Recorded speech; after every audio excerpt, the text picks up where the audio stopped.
All right. Questions that will help people exit survival mode. These land hard because millions are stuck here. First question: how do you tell the difference between discipline and fear pretending to be discipline? Um, I think with fear pretending to be disciplined, you feel a lot of angst around doing the thing that you want to be disciplined about, in the sense that you feel a sense of, you feel unsettled for not doing it.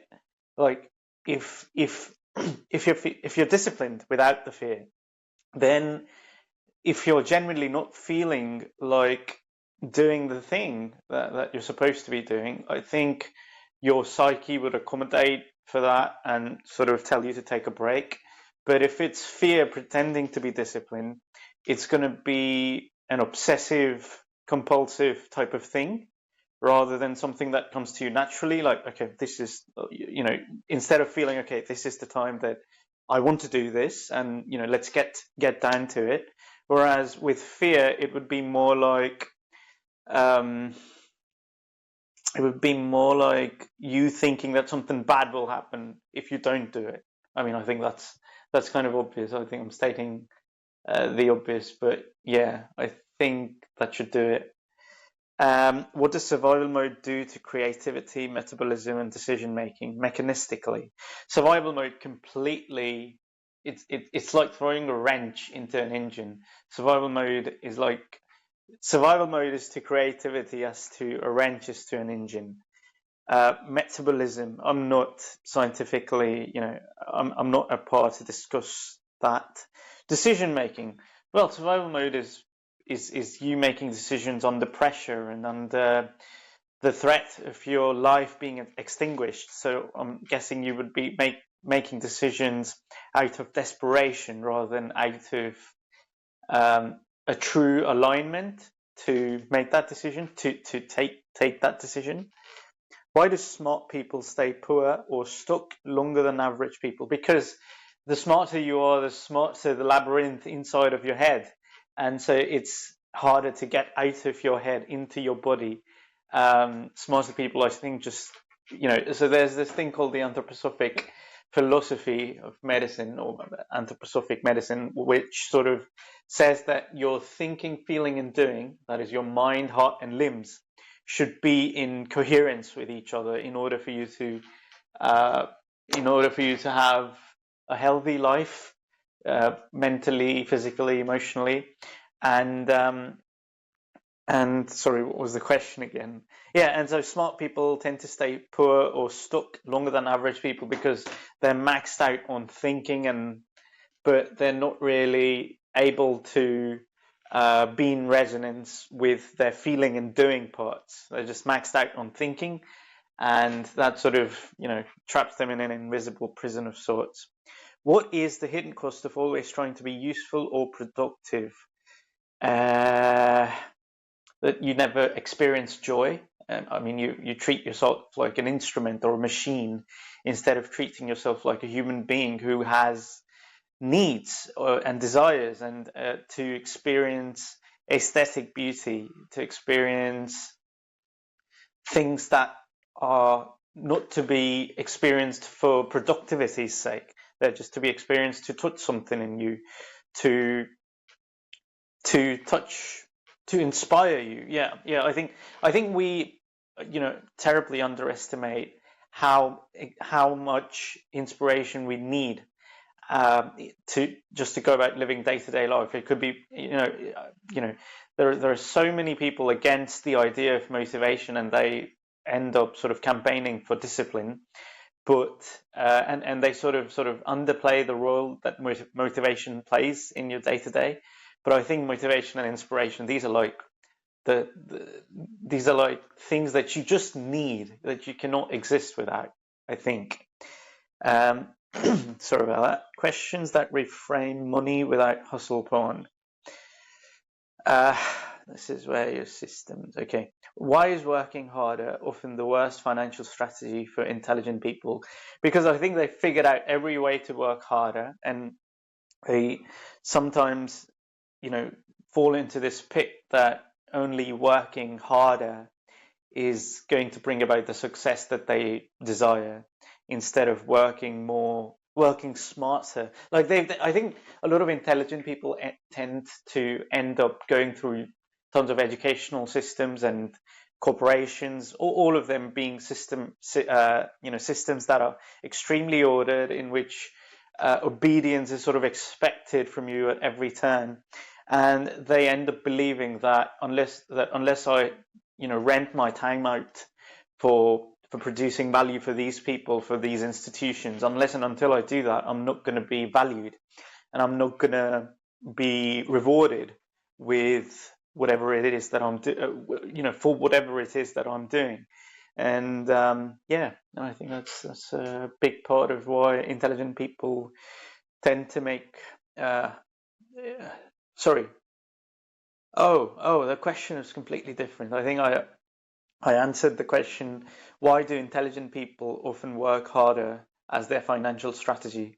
The question in reality was, why is working harder often the worst financial strategy for intelligent people? Because the harder you work, your finances don't scale linearly with how much harder you work, especially if you're an intelligent person. Because after one point in time, hard work doesn't sort of multiply your income as much as leverage and good judgment. That's classic Naval Ravikant. And so good judgment and leverage. I think Naval Ravikant is the more sort of I'm trying to find the word. I'm unable to find the word. He's the more qualified person to sort of lecture you on this. What does leverage actually mean if you strip away startup bro nonsense? I have no idea. Leverage is basically, I'm just going to quote Naval Ravikant for this, is that you're able to reach hundreds of thousands of people whilst just having produced the thing that you're doing just once. So your hard work sort of gets multiplied with that leverage of having reached 1,000 or hundreds of thousands of people. Why do some people earn more by doing less, and why that triggers moral outrage? I think I'll leave the first part of the question aside and answer the second one. Why does that trigger moral outrage? I think most people are living in the paradigm that your income would scale with your hard work, and when you get leverage, that equation just doesn't hold. That proportionality just doesn't hold, and I think people think that, I can't do it. I obviously can't go on YouTube or on Instagram or do the things that would change the way that I do things so that I'll maybe able to earn more money. And because of that, I think people end up outraging toward people who do end up doing that, because I think it's at the end of the day, it's all about fixed ways of being, of modeling the world, that okay, only if I do this will I deserve this kind of income. And I think that sort of a paradigm gets solidified within their minds, that in order to earn this much amount of money, I'll have to do this much amount of hard work, not realizing that that's probably the belief system that's keeping you sort of thinking that you do not deserve to make a shit ton of money unless you do the proportionally required amount of hard work. How does fear shrink time horizons and sabotage compounding? I don't know. I don't, at this point in time, at least, I do not know the answer to that. Questions about IIT, elite and elite environments, but which are universal. How do elite institutions accidentally train people to live in permanent emergency mode? Well, because elite institutions are all about scarcity. It's like, only the top 1 to 10% of the people will get an A grade, will get the top grade. Only these, the toppers will, deserve to be hired by, such elite institutions. And I think the entire sort of motto, not motto, but the entire sort of paradigm that they operate in is that of scarcity, that that there are only a fixed number of resources, and if we're to spend them on human resources, then it has to come via the thought that probabilistically, whom can I choose to count on the most? That if I spend that much money on them, they'll be most likely amongst the rest of the lot to earn us profits, which in a way makes sense, but it's still coming from a place of scarcity. I do not know the alternative to this, like what an alternative solution to this could be. But but I still disagree with the strategy of constantly believing that it's just everything is scarce. We do not have enough, and we need to sort of harvest it from people via their credentials or whatnot. Yeah, I don't think I phrased this very well, but yeah, moving on. What kind of intelligence is rewarded in exams but punished in real life?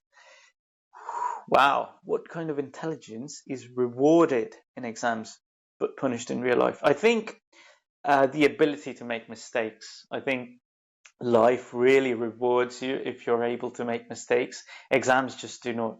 And I think that's what a lot of people, including myself, have internalized, the thought process that you cannot make mistakes. You always have to be walking on eggshells. Why do top students struggle with risk, visibility, and play later? That relates with the question I just answered. And because top students usually, are very, very, very, they're risk averse because they don't want to make mistakes, because they think that any mistake they make will detract from their value as a human being or their credibility as a human being, whatever social currency you think of, basically.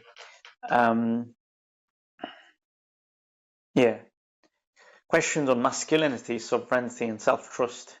Quietly controversial, very shareable. Why does modern masculinity confuse endurance with strength? I do not know. What happens to a man's nervous system when his worth is conditional? Yeah, the nervous system then starts to brace, right? Because it's something that silently creeps on you. It doesn't announce itself, but your nervous system is basically you. You're basically your nervous system and your memories and stuff. As soon as your worth is made conditional, you start to believe that every joy you experience, anything that makes you feel good, makes you feel truly good, is conditioned on something that you should do. So, and that sort of ends up twisting your nervous system, or the part of your nervous system that believes that it deserves good things to happen to it, and it sort of twists that belief to think that, oh, I only deserve this once I end up achieving so and so things, so and so achievements. But the problem is that even when you do achieve that, your nervous system sort of focuses on the next thing that you should be achieving, and so you're never able to enjoy the moment. You're never able to be present in the moment. You're always sort of chastising yourself for your poor performance in the past, or constantly worrying about your would-be performance in the future. So you're never able to be in the present and just enjoy what you're doing in the moment, including the work, by the way. Why does safety, not confidence, make someone attractive and persuasive? I do not know. Questions that integrate psychology and systems thinking. These are rare and valuable. If the nervous system were a starter, what are its failure modes? I don't know. I don't know. If the nervous system, I'm going to read that again in the hopes that I'll be able to answer it this time. If the nervous system were a startup, What are its failure modes? Well, I think, um, I actually don't know what failure modes mean, so I'll just move on to the next one. Why does chronic stress destroy long-term thinking before it destroys health? Because chronic stress is, relates back to conditional rewards, because you're constantly thinking about, you're constantly catastrophizing everything bad that could happen if you were to fail. Yeah, that's at least probably like one explanation of it. Again, yeah, I don't think I'm qualified to answer this. What does clarity feel like in the body, not the mind? Oh, regulation, like nervous system regulation. Questions that give people permission. What if you're not lazy, just over adapted to threat? Yeah, if you're over adapted to threat, anything else feels um, meaningless, and like the only thing that feels like you should dedicate your time and energy to are the things that are that are in your mind as a threat, kind of a deal. Um, yeah, I don't know. Yeah, I'm not able to answer this right now. Maybe I'll get to it later. Who benefits when you believe rest must be earned? The people who are competing with rest. I think the social media companies and Netflix, Fang, didn't they say something like we're competing with your sleep? So like institutions who profit off of your work, I suppose. What changes when you stop trying to justify your existence? Nervous system regulation. Like, well, it'll dysregulate because initially you're in perpetual nervous system dysregulation, and the baseline sort of will move slightly up and then go down, and you'll enter a phase in which you're more regulated than before. Yeah.